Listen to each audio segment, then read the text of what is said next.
Welcome to the Connected Leaders Academy virtual conference designed to reshape your vision of transformation.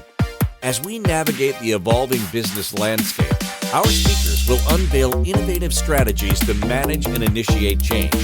Prepare to adapt, innovate, and lead, ensuring your role as a catalyst in this transformative era.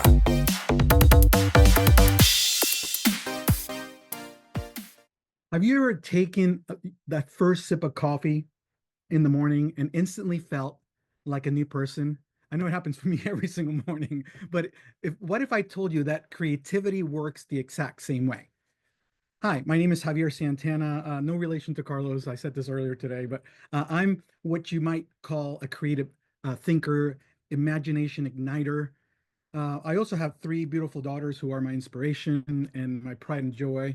I own and operate a communications and branding firm called High Ground Solutions, and have spent the last 30 plus years helping companies grow and meet their goals through branding and marketing and storytelling.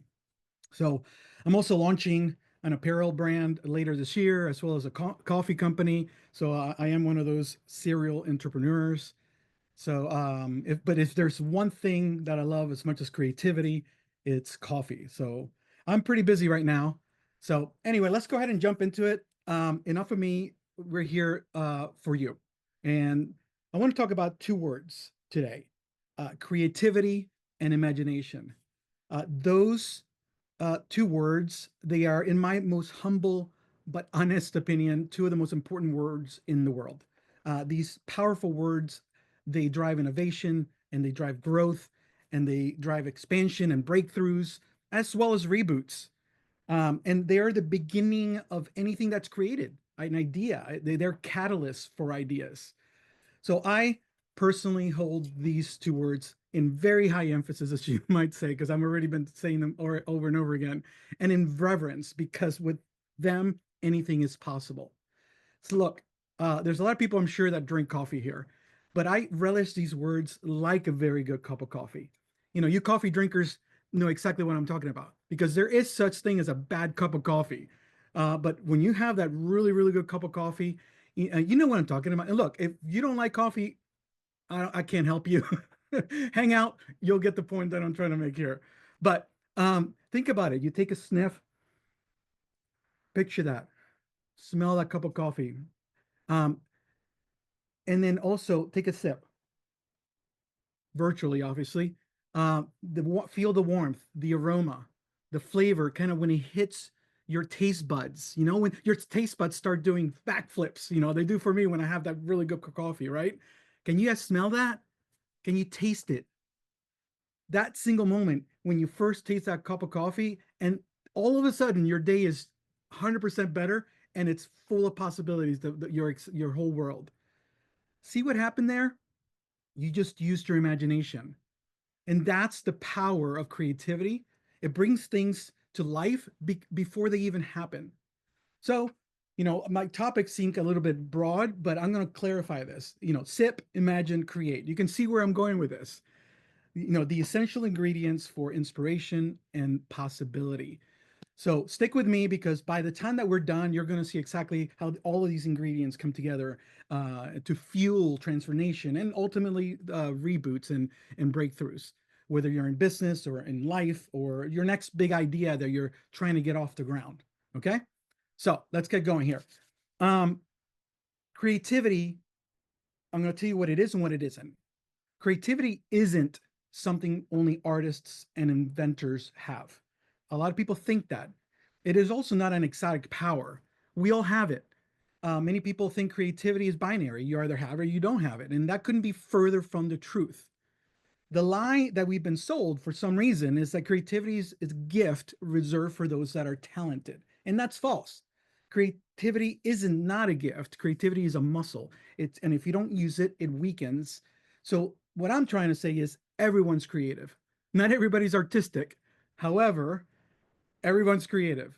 The problem is that in the middle of the rat race and the hustle and the grind of everyday life, these words often get neglected or forgotten. And the biggest reason that people struggle to reboot or scale in their business or to grow isn't really a lack of resources, it's a lack of creative thinking outside the box, right? People have creativity droughts. I've had them in the past before, because they either neglect or their creativity, or they just give it away. Because we give our creativity away every single day, whether we know it or not. We give it away to our clients in exchange for money. We give it away to our friends in exchange for connection, and sometimes our family, in exchange for, maybe out of love or obligation sometimes. And we give it to the algorithm in exchange for hope. But at the end of the day, when we do that and we give everything away, then we have nothing left and our cup is empty. And then your clients win, and then your friends win, and your family wins, and the algorithm wins, and your cup is empty. And there's no creativity left for you to create and to expand and to grow and to reboot. Um, so what I'm trying to say here, and I'm beating a dead horse, but I'm going to bring it home. These words need to be considered: creativity, imagination. They need to be a category. They need to be implemented and practiced every day of our lives deliberately. Creativity isn't also just about ideas, it's about tapping into something bigger than ourselves. We also need to understand that the creative process is messy. Creativity is very messy. And if you're one of those type A folks, and there's a lot of those here, I'm sure, um, hear me out. You are still creative, but you have to embrace the mess of the process. And creativity is, most importantly, a muscle. And all of us need to learn how to train it and how to use it. Because, like I said earlier, if you don't, you don't lose it, but it gets very weak. So, real quick, this is evergreen information, but I'm going to remind you, because you might already know this: 3 things that can help you reignite your creativity. Number 1, change your perspective. In life, when we change our point of view, all of a sudden we see the world very differently. So when we're problem solving, we have to look at things, ask different questions.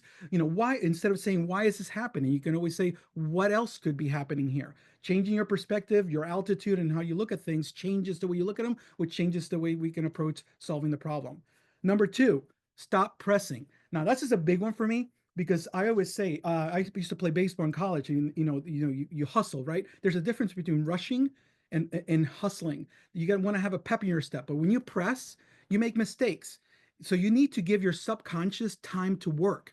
Pressing stifles creativity.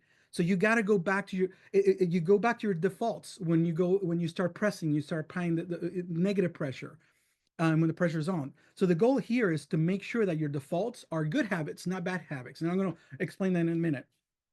Okay, number 3, work the problem, not complain about it. And look, we hear this all the time. And look, the movie Apollo 13. Let's work the problem, people, right? So it's important. You have to look at it and work it instead of complain about it. And there are many things that you can do here, but habits that you can purposely create in order to build that reservoir of good habits and good creativity, things that you can tap into when the pressure's on, when it's needed. Okay. Like I said, I played baseball through college, and my name being Javier Santana, I played second base and third base. And I always thought, man, with this name, give me the contract, I'm going to play professional baseball. Well, that didn't happen. However, playing sports and playing baseball in my life gave me a lot of foundational kind of things in life, as far as work ethic and different mindsets that I apply now in business. But as far as baseball, one of the things I used to do, and we used to do all the time, is practice a lot. We played games. Obviously, I played. I remember my senior year, 50 games in 60 days. So we played a lot of baseball, but we practiced a lot, hours of repetitive muscle memory, repetitive. I used to play second base, and we used to turn double plays. So the coach used to hit us ground balls, and we used to do short hops and pivots and throw over and over and over and over. That's how you get your reps in. When you play an instrument, you got to get your reps in, because then you create habits in your muscles, in your mind. And those are the defaults I was talking to you. So when the pressure's on, and I was in the middle of a game, and it was like in the 9th inning, and that ball was hit to me, that wasn't the first time that situation happened in my life, because I've repeated it over and over again, uh, in practice. So it was my default. I went to the default, and which was the good habit. So if we don't have good reps, we're going to go to the bad habits when things are pressing. So creativity habits are essential to success, period. Okay. So I'm going to give you a few tried and true habits that you can implement immediately. And I call them creativity calisthenics, keeping in the sports analogy there. So, number one is journaling. Now, we all hear about journaling, and I'm not consistent about it, but that is broad. Journaling for me, the way I see it, is putting an idea from here and putting it on paper, getting it out of your head. The idea is to get ideas out of your head and into written form, getting them down on paper where you can assess them. Some, people journal for different reasons, their emotions and their feelings and ideas. Whatever you do, great, do that. But when you're talking about creativity and tapping into that, journaling is a very big one there. Brain dumps. We hear the word brain dumps a lot. I like to get it all out and unpack, because what it does is declutters your mental space. And when you have all that in there, it's painful. And at the same time, it's hard to be creative in that environment. So you train yourself to just unpack things mentally. Number three, meditation. And we hear about meditation, and there's all kinds of meditation. Being present, being in the moment, that's so important.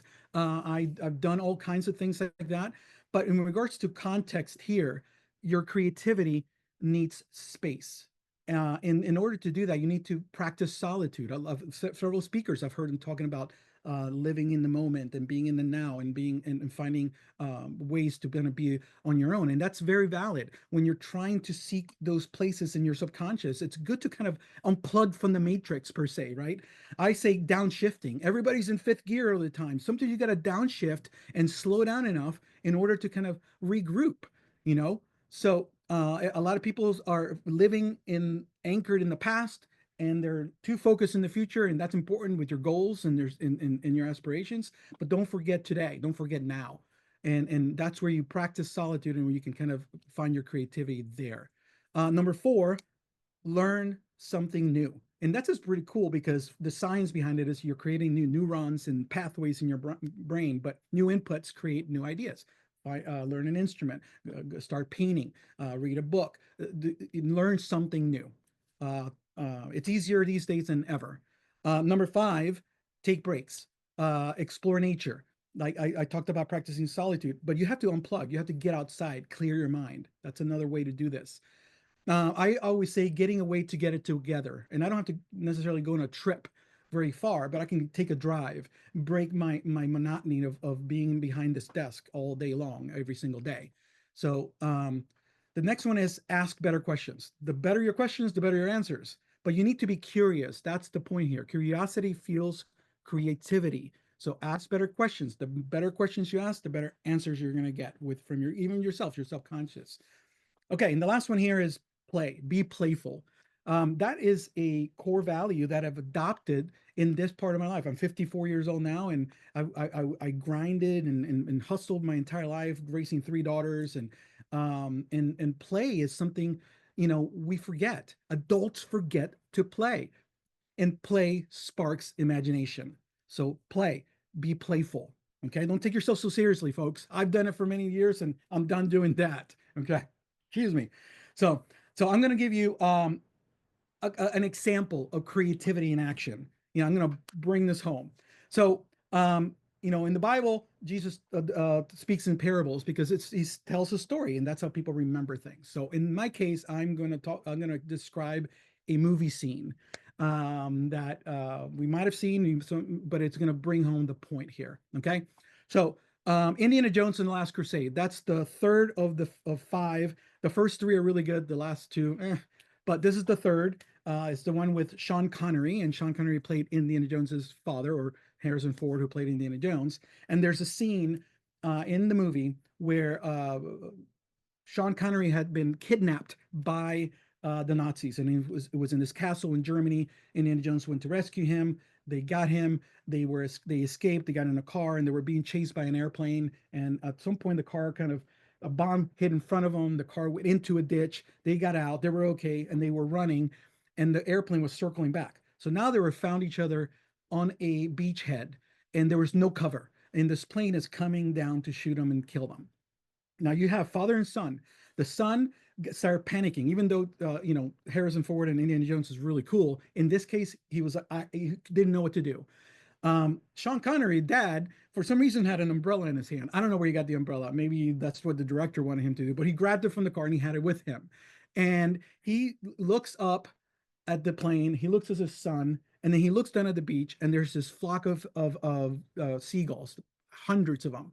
And there he looks at them in front, and then coming his this way is the airplane. He looks at his umbrella, and you can see he's not saying any words. What he's trying to solve. So he runs towards the seagulls, starts opening and closing the umbrella. The seagulls go up just as the time when the airplane comes in. The seagulls run into the propellers and take the plane down. It goes down and explodes. And then you see Indiana Jones shocked and like, what just happened? And his dad was like, I got this. I got this, son.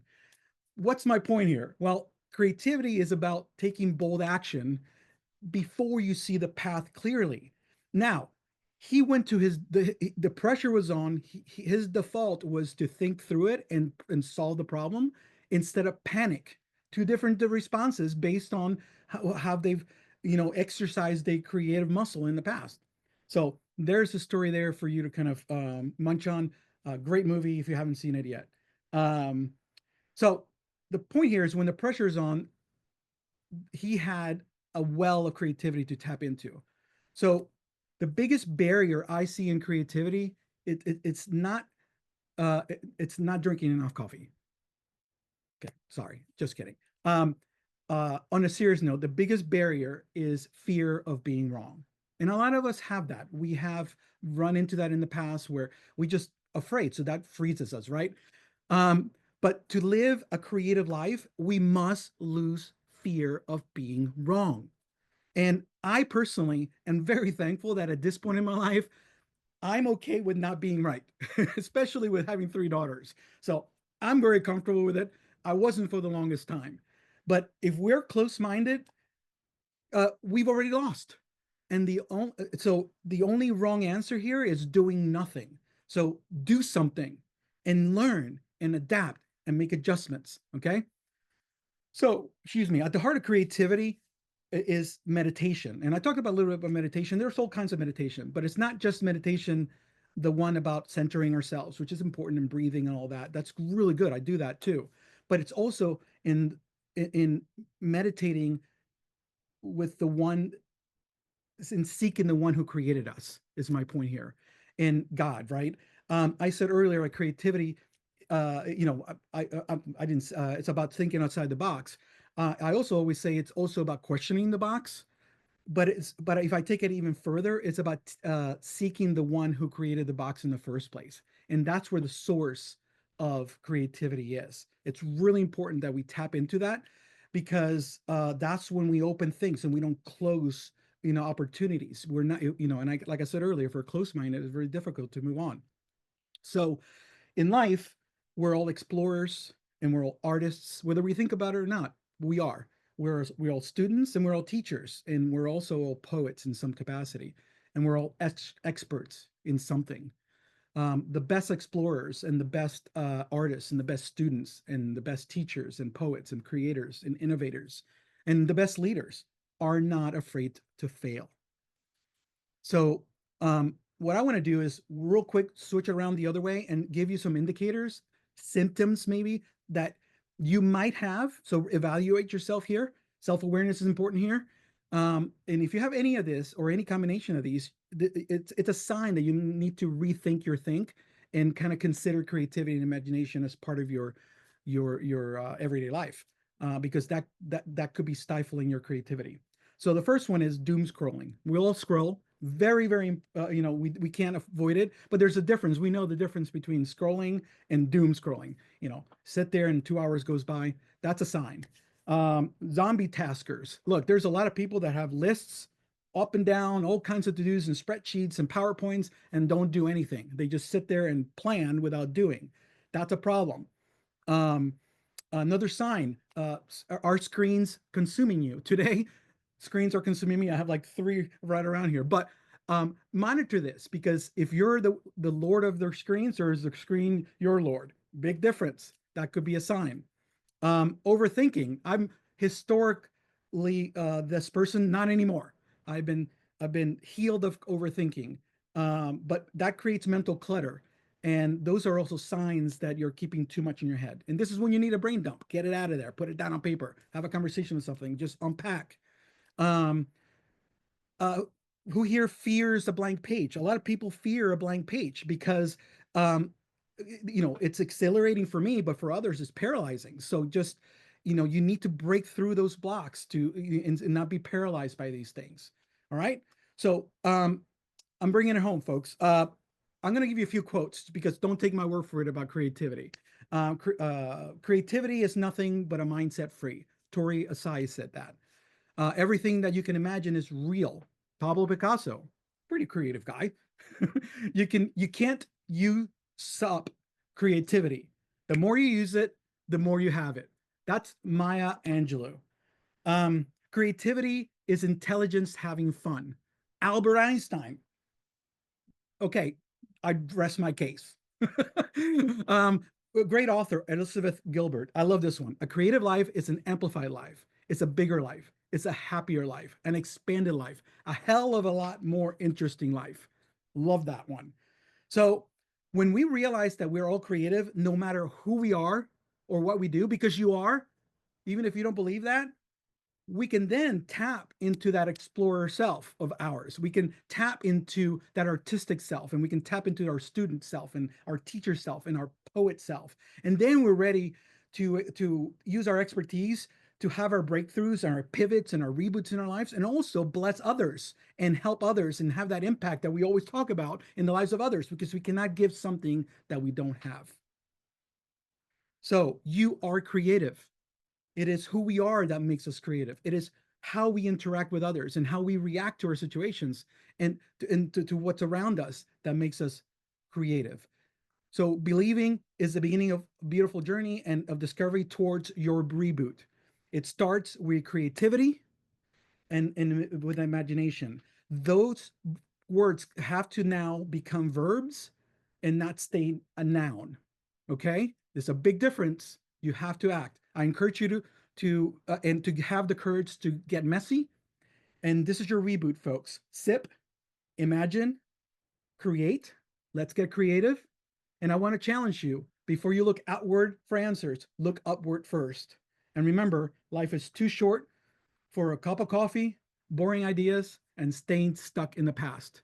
So I will finish with a quote here with the wise SpongeBob SquarePants. With imagination, I can be anything I want. So what are you waiting for, folks? Go brew something and go conquer the world and impact the world. Have a great day.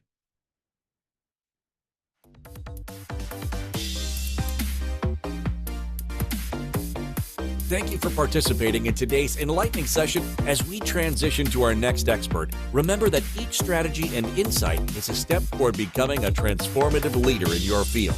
Visit connectedleadersacademy.com to stay engaged and informed. The journey of change is ongoing. Let's move forward together.